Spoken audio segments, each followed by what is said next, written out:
He was once called Putin's puppet by Hillary Clinton.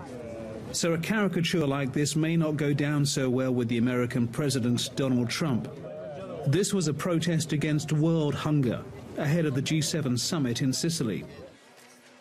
Taormina is a historic, sleepy town that is suddenly awake and bristling with security. A charming location for a high-level gathering, hard work if your job is protecting politicians. Of the 7 world leaders here, 2 came to power as a result of shock political results. Donald Trump as the American president, and Theresa May, who became the British Prime Minister on the back of the Brexit vote.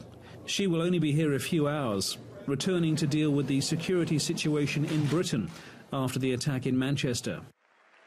The format at the G7, with face-to-face talks, could suit a leader who until recently saw himself as a deal-maker rather than a politician. The summit is being held not far from Mount Etna. There are, however, unlikely to be any political eruptions at such a short get-together.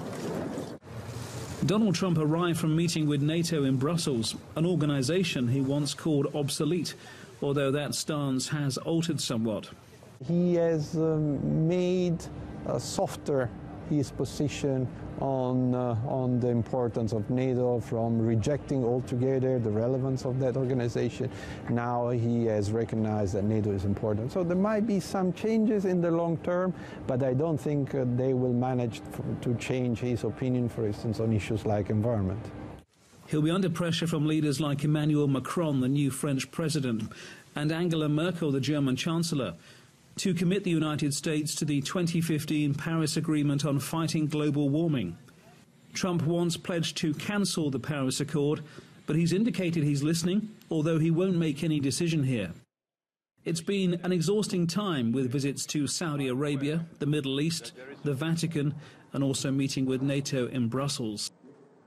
He may have been concentrating on his troubled domestic policy over the last few weeks, but this overseas tour, and indeed the days he's spending at this G7 summit here in Sicily, is a reminder to Donald Trump that to establish a successful administration, he's going to need a working foreign policy.